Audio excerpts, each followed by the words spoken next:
नमस्ते सदा वत्सले मातृभूमे, नमस्ते सदा वत्सले मातृभूमे, त्वया हिन्दुभूमे सुखं वर्धितोऽहं, त्वया हिन्दुभूमे सुखं वर्धितोऽहं, महामङ्गले पुण्यभूमे त्वदर्थे, महामङ्गले पुण्यभूमे त्वदर्थे, पतत्वेषकायो नमस्ते नमस्ते, पतत्वेषकायो नमस्ते नमस्ते।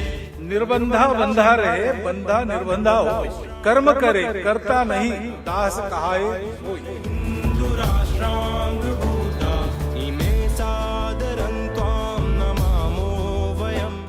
जो सेवा करता है, जो वास्तविक सेवक है, जिसको वास्तविक सेवक कहा जा सकता है, उसको कोई मर्यादा रहती है, वो मर्यादा से चलता है।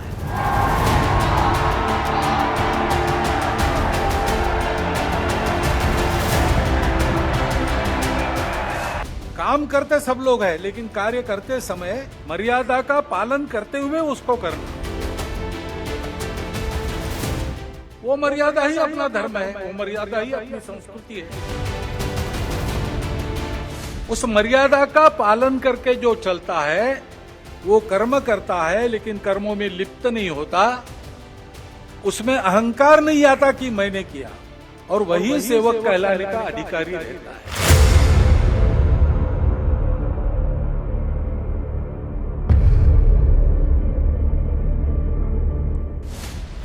देश ने घोषणा कर दी है, अब की बार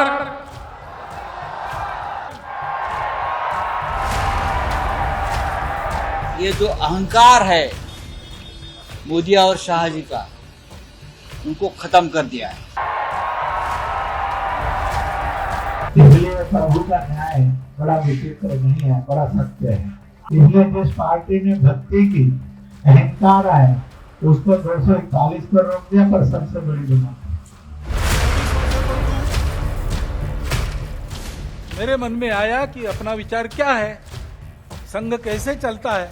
हम अपना कर्तव्य करते रहते, लोकमत परिष्कार का प्रतिवर्ष करते हैं, प्रति चुनाव में करते हैं, इस बार भी किया।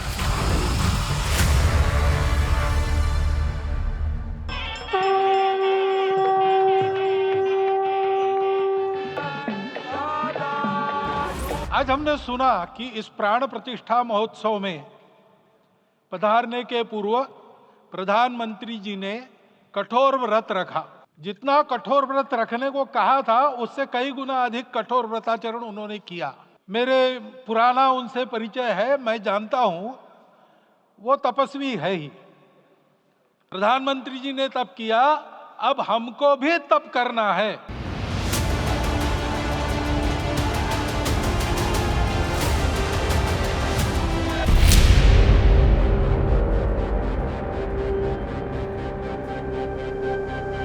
जो सेवा करता है, जो वास्तविक सेवक है, जिसको वास्तविक सेवक कहा जा सकता है, उसको कोई मर्यादा रहती है, वो मर्यादा से चलता है। काम करते सब लोग हैं, लेकिन कार्य करते समय मर्यादा का पालन करते हुए उसको करना, वो मर्यादा ही अपना धर्म है, वो मर्यादा ही अपनी संस्कृति है। लोकसभा चुनाव से पहले और चुनाव के बाद जब भी मोहन भागवत ने कोई बात कही, देश ने उस पर चर्चा की, विचारकों ने मंथन और राजनेताओं ने सियासत की। जब सरकार के कुछ कामों की तारीफ की तो संघ पर सरकार के जरिए एजेंडा चलाने के आरोप लगे, और अब जब बिना नाम लिए सच्चे सेवक की परिभाषा बताई है तो मोहन भागवत के बयान को संघ और बीजेपी के बीच बढ़ती तल्खी के तौर पर देखा जा रहा है। संघ और बीजेपी का रिश्ता, एक संघ जो है भारतीय जनता पार्टी का मातृ संगठन है, एक पेरेंटल ऑर्गेनाइजेशन। तो जब पेरेंट्स और बच्चों का जो एक रिश्ता होता है, वही रिश्ता संघ और बीजेपी का है। जिस तरीके के दोनों तरफ से बयान आए हैं, और जो हमने अभी लोकसभा का चुनाव है उसके में जो सक्रियता और यह कहें कि असक्रियता का माहौल देखा है, उसमें लगता है कि स्थिति सामान्य नहीं है। और उसका प्रकटीकरण जिस तरह से इंद्रेश कुमार ने किया, जिस तरह से मोहन भागवत ने किया, वो बताता है कि जो ये चुनाव के जो परिणाम हुए और उसमें जो बीजेपी की सीटें कम हुई हैं, उसको लेकर के बहुत नाराजगी है। आखिर मोहन भागवत के बयान पर इतनी चर्चा क्यों हो रही है? उनके बयान को मोदी सरकार के लिए नसीहत के रूप में क्यों देखा जा रहा है? बीजेपी की नीतियों का जब जिक्र होता है तो राष्ट्रीय स्वयंसेवक संघ की चर्चा जरूर होती है। कहा जाता है कि बीजेपी की लगभग हर नीति और हर बड़े फैसले में संघ की भूमिका होती है। दोनों साथ साथ चलते हैं। ऐसे में संघ प्रमुख मोहन भागवत के बयान के बाद सोशल मीडिया से लेकर कई मंचों पर लोग पूछ रहे हैं कि संघ और बीजेपी के बीच खींचतान चल रही है क्या? सब कुछ ठीक तो है? ऐसे सवालों का जवाब सियासी लोग हाँ या ना में दे सकते हैं, लेकिन मकसद समझने के लिए सही और सटीक विश्लेषण करना पड़ता है। इलेक्शन में जिस तरीके से व्यक्तिवाद की बात हुआ, मोदी के गारंटी, मेरी गारंटी, मैं आपको गारंटी दे रहा हूँ, तो ये जो मोदीमय हुआ, ये पुराने जो संघी लोग हैं वो, और जो नीचे लेवल के जो आरएसएस का जो वर्कर्स है, उनमें कहीं ना कहीं एक असंतोष का भाव था।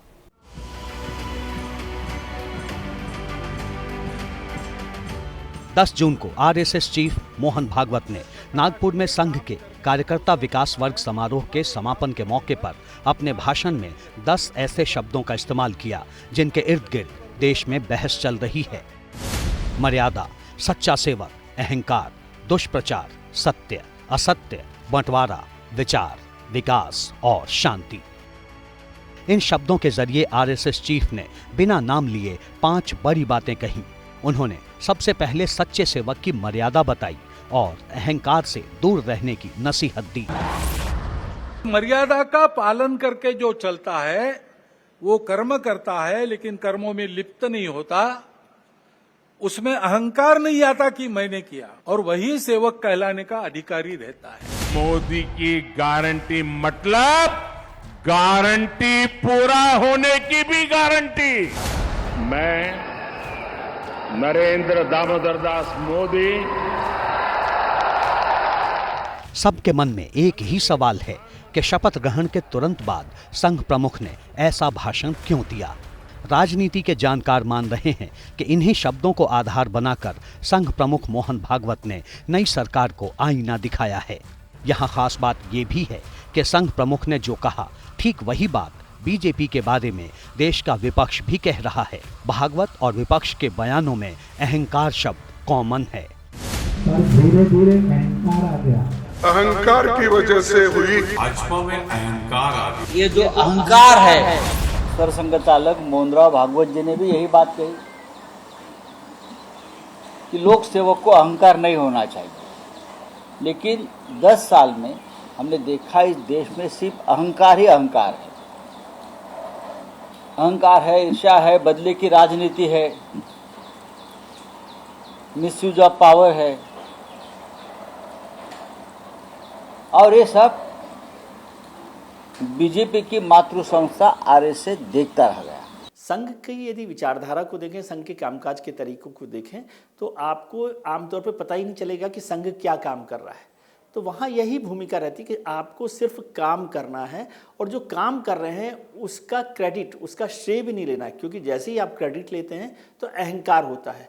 भारतीय जनता पार्टी को लेकर जिस रेफरेंस में बात की गई, तो उन्होंने कहा कि बहुत सारे नेता और कुछ बड़े चुनिंदा नेता इस तरह से काम कर रहे थे कि वो सेवक नहीं हैं। उनमें अहंकार था कि उनकी वजह से ही ये संगठन चल रहा है, पार्टी चल रही है, चुनाव जीते जा रहे हैं।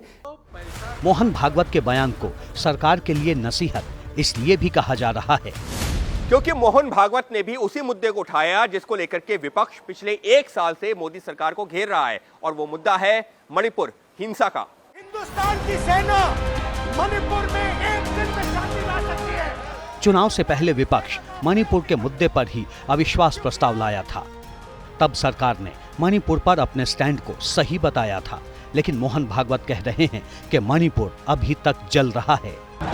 1 साल से मणिपुर शांति की राह देख रहा है, उसके पहले 10 साल शांत रहा। पुराना गन कल्चर समाप्त हो गया ऐसा लगा, और अचानक जो कलह वहां पर उपज गया या उपजाया गया, उसकी आग में अभी तक जल रहा है, त्राही त्राही कर रहा है। कौन उस पर ध्यान देगा? प्राथमिकता देके उसका विचार करना ये कर्तव्य है। इस बयान को सरकार पर बहुत कड़ा प्रहार माना जा रहा है। तो क्या मणिपुर को लेकर सरकार के रुख से संघ खुश नहीं है? मोदी जी मणिपुर गए नहीं, ये कहीं ना कहीं संघ के जो पदाधिकारी है उनको ये जचा नहीं। और मणिपुर और पर्टिकुलर नॉर्थ ईस्ट में संघ का बहुत काम है और मैती कम्युनिटी में तो बहुत ज़्यादा काम है। तो उनको लगता है कि कहीं ना कहीं ये इशू रिजॉल्व करना चाहिए था। एक बॉर्डर स्टेट है। ऐसा नहीं है कि केंद्र सरकार ने काम नहीं किया। वहाँ पर गृह राज्य मंत्री थे नित्यानंद राय, वो काफ़ी समय तक रहे। अमित शाह जो होम मिनिस्टर है वो भी गए, लेकिन मणिपुर नहीं वहाँ पर शांति बहाल कर पाए, ना वहाँ पर सरकार कुछ कर पाई, बल्कि कुछ लूट भी हुई। वहाँ दो समाजों में, कुकी और मैतेई में जिस तरह का झगड़ा हुआ, आज भी मणिपुर जल रहा है। ये चिंता संघ प्रमुख ने जाहिर की है और उसमें वहाँ पर जो सरकार है वो भी बीरेन सिंह की है, जो भारतीय जनता पार्टी के सहयोग से चल रही है। तो दोनों सरकारों पर उन्होंने चिंता जाहिर की और नाराजगी जाहिर की है। मेरी माताओं बहनों, ये आपका मंगल सूत्र बचने नहीं देंगे। प्रधानमंत्री को आपने मैसेज भेजा है कि संविधान को आपने छुआ तो देखो हम आपके साथ क्या करते हैं। संघ ने ऐसे कई मुद्दों को चुनाव के दौरान ही पकड़ लिया था, फिर भी वो चुप रहा, लेकिन सुधार नहीं करवाया। मतलब साफ है, चुनाव प्रचार में संघ शामिल नहीं था। नतीजे आ गए तो अब बिना नाम लिए दुनिया को बता दिया कि राजनीति में क्या करना सही है और क्या गलत। एक विधान, एक निशान और एक प्रधान तक तो ठीक है, लेकिन एक विचार की जिद शायद अच्छी बात नहीं। जिस प्रकार प्रचार के दौरान हमारे करने से समाज में मनमुटाव बढ़ेगा, दो गठ बटेंगे, आपस में शंका संशय उत्पन्न होगा, इसका भी ख्याल नहीं रखा गया और विनाकारण संघ जैसे संगठनों को भी उसमें खींचा गया। टेक्नोलॉजी का सहारा करके असत्य बातें परोसी गई। राष्ट्रीय स्वयंसेवक संघ भारत का एक हिंदू राष्ट्रवादी स्वयंसेवक संगठन है जो सनातन और समानता के विचारों पर काम करता है। राष्ट्रीय स्वयंसेवक संघ में सबसे अहम पद संघ प्रमुख या सरसंघ चालक का होता है। सभी उन्हें मित्र, दार्शनिक और मार्गदर्शक के रूप में मानते हैं। यही वजह है कि वक्त वक्त पर संघ प्रमुख राष्ट्र हित में उन मुद्दों को सामने रखते हैं जिससे समाज और राष्ट्र की उन्नति हो। संघ के एजेंडे को ही बीजेपी की लाइन मानी जाती है। राजनीतिक विश्लेषक कहते हैं कि जब भी बीजेपी संघ के एजेंडे से दूर होती है तो उसका प्रदर्शन प्रभावित होने लगता है। 2004 के लोकसभा चुनाव में क्या हुआ था? बीजेपी ने उस दौरान फील गुड और इंडिया शाइनिंग का नारा दिया था, लेकिन जब नतीजे आए तो बीजेपी हार गई। अयोध्या में भी बीजेपी को हार मिली थी और बीजेपी सत्ता से एक दशक के लिए बाहर हो गई। एनडीए सरकार 400 पार। 2024 के चुनाव में 400 पार का नैरेटिव गढ़ा गया। ऊपर से तो माहौल बन गया, लेकिन नीचे सच्चाई कुछ और थी। संघ प्रमुख मोहन भागवत ने इस चुनावी हकीकत को भी सामने रखा है। उन्होंने संदेश दिया है, बदलाव जनता करती है, सिर्फ नारा लगाने से बदलाव नहीं होता। दुनिया का इतिहास देखिए, यही हुआ है। जब कोई परिवर्तन आया, समाज में आया, उसके कारण व्यवस्था में आया। नेतृत्व खड़ा हुआ, लेकिन नेतृत्व को समाज का प्रतिसाद मिलने के लिए समाज का परिवर्तन हुआ। फ्रांसीसी राज्य क्रांति में फ्रांस के गरीबों का असंतोष शिखर पर पहुंच गया था, इसलिए क्रांति की बात करने वालों के पीछे सारी जनता खड़ी हो गई। यही रशिया में हुआ है। हम एक देश के लोग हैं। संघ प्रमुख का ताजा बयान विपक्ष की पॉलिटिकल लाइन से मिलता है, क्योंकि जनता में असंतोष की बात विपक्ष ही करता है, इसलिए इस बयान पर विवाद होना लाजमी है। लेकिन राजनीतिक पंडित इसे बीजेपी के राष्ट्रीय अध्यक्ष जेपी नड्डा के बयान के संदर्भ में भी देखते हैं। इस चुनाव के दौरान बीजेपी अध्यक्ष जेपी नड्डा ने एक इंटरव्यू में कहा कि शुरू में बीजेपी को संघ की जरूरत पड़ती थी, आज पार्टी खुद को चलाती है। नतीजे आए तो बीजेपी को सरकार बनाने के लिए सहयोगियों के सहारे की जरूरत पड़ गई। जानकार कहते हैं कि ऐसा इसलिए हुआ क्योंकि चुनाव में संघ एक्टिव नहीं था, प्रचार की व्यक्तिवादी नीति से सहमत नहीं था।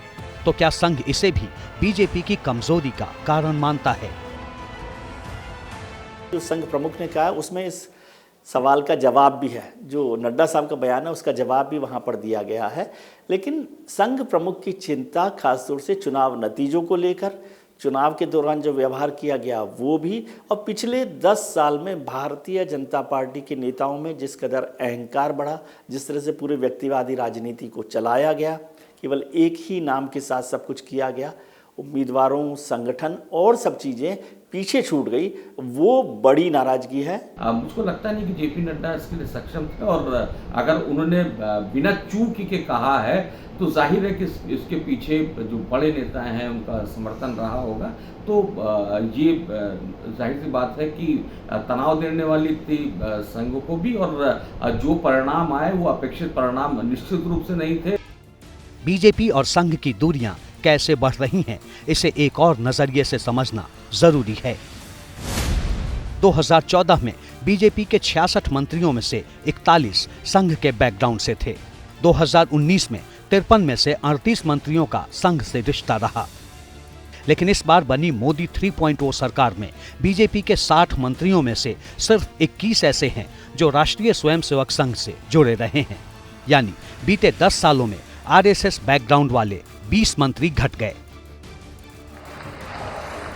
इसकी वजह नए लोगों की एंट्री भी हो सकती है। अब पार्टी में कई नए नेता ज्यादा प्रभावी हैं और पुराने खुद को हाशिए पर महसूस कर रहे हैं। इसका सबूत भी आपको दिखाते हैं। पश्चिम बंगाल से दिलीप घोष का एक संदेश आया जिसमें उन्होंने अटल बिहारी वाजपेयी के एक मैसेज का इस्तेमाल किया था। घोष ने लिखा था, एक पुराने को बचाने के लिए 100 नए कुर्बान किए जा सकते हैं, क्योंकि पुराने ही जीत दिलाते हैं। मोहन भागवत के बयान पर विपक्ष के नेताओं का अपना नजरिया है। इसके जवाब में बीजेपी के नेता अलग तर्क देते हैं, तो वहीं जो राजनीतिक पंडित हैं वो इसको सियासत से जोड़ते हैं। लेकिन सवाल तो ये खड़ा होता है कि आखिर संघ प्रमुख मोहन भागवत का जो संदेश है वो बीजेपी के लिए होता है या राष्ट्र के लिए? संघ का दावा है कि वो सिर्फ राष्ट्र हित में काम करता है। बीजेपी के कामकाज में आरएसएस दखल नहीं देता। पीएम मोदी भी इस बात को कई बार कह चुके हैं। आरएसएस ने कभी भी, मेरे इतने साल के संबंध है, हम लोगों को न कभी इस प्रकार से काम करने के लिए कहा है। आरएसएस पहले से कहता है कि जिसका राजनीतिक इंटरेस्ट होगा वो उसकी मनमर्जी का मालिक है, उसको ठीक लगे तो काम करे, नहीं लगे तो ना करे। संघ की तरफ से इस प्रकार के कोई निर्देश होते नहीं। लेकिन ये भी सच है कि मोदी सरकार ने संघ के कई एजेंडों को अपनाया और पिछले 10 सालों में पूरा किया। राम मंदिर का निर्माण, जम्मू कश्मीर से अनुच्छेद 370 को हटाना, ऐसे कई मुद्दों को संघ लंबे समय से उठा रहा था, जिसे मोदी सरकार ने पूरा किया। जनसंख्या कानून, यूनिफॉर्म सिविल कोड जैसे मुद्दों पर काम करना अभी बाकी है।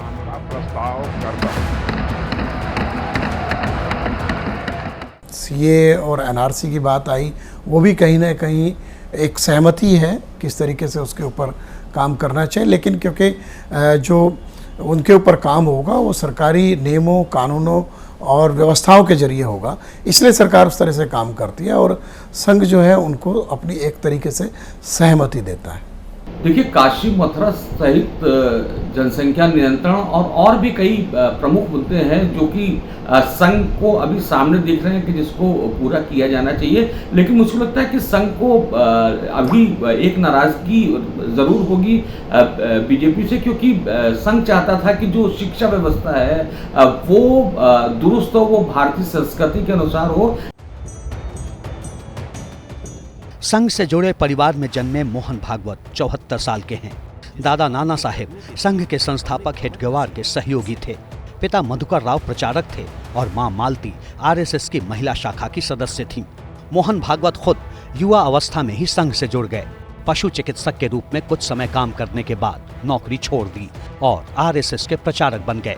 बाद में महाराष्ट्र और बिहार में काम किया और एक मजबूत नेटवर्क का निर्माण किया। साल 2000 में सर कार्यवाह यानी महासचिव बन गए। मार्च 2009 में मोहन भागवत को आरएसएस का प्रमुख बनाया गया। उस वक्त बीजेपी सत्ता से दूर थी, कांग्रेस का राज था। तत्कालीन यूपीए सरकार का रुख संघ के खिलाफ था। ऐसी स्थिति में मोहन भागवत ने संघ परिवार का विस्तार करते हुए उसे और बड़ा संगठन बना दिया। भले ही संघ राजनीतिक संगठन नहीं है, लेकिन सियासी पंडित कहते हैं कि 2014 में आरएसएस के प्रयासों की वजह से ही बीजेपी ने ऐतिहासिक जीत हासिल की। संघ के मुद्दों ने जनता के मन में राष्ट्र भावना को जगाया और उसी का फल बीजेपी को मिला। मोहन जी का अगर आप ग्राफ देखेंगे कि जिस तरीके से उन्होंने और सबसे बड़ी बात है कि वो सबसे गुरुजी के बाद वो सबसे यंगेस्ट सरसंघ चालक रहा। इतना लंबा पीरियड मिला, उनके ही पीरियड में बीजेपी एक पैन इंडिया बहुत बड़ा पार्टी करके इमर्ज हुआ। तो ये तो मानना पड़ेगा कि ये सब मोहन भागवत का ओवरऑल संगठन में जो उनका पकड़ है, संघ पूरा आप देखेंगे 2014, 2019, 2024 ये तीनों इलेक्शन में जिस तरीके से संघ के लोग काम किया है, ये कहीं ना कहीं ये मोहन जी का ओवरऑल कुशल जो नेतृत्व है वो कहीं ना कहीं दर्शाता है। उन्होंने इंश्योर किया कि बीजेपी सत्ता पे आए। मैं ये कह सकता हूँ कि नरेंद्र मोदी के संग मोहन भागवत के संबंध कम से कम उससे बेहतर हैं जो अटल बिहारी वाजपेयी और के सुदर्शन के बीच में होते थे। राष्ट्रीय स्वयंसेवक संघ से जुड़े लोगों का कहना है कि संघ प्रमुख के बयानों को राजनीतिक संदेश से ज्यादा राष्ट्र के संदर्भ में देखना चाहिए, क्योंकि आरएसएस का मूल भाव राष्ट्र प्रथम और हिंदू समुदाय को एकजुट रखना है। मोहन भागवत भी यही कोशिश कर रहे हैं और अपने अनुभवों से देश को चलाने वाले संगठनों का मार्गदर्शन कर रहे हैं, ताकि देश के सच्चे सेवकों में न अहंकार रहे और न ही झूठ के सहारे सत्ता हासिल करने की भूख।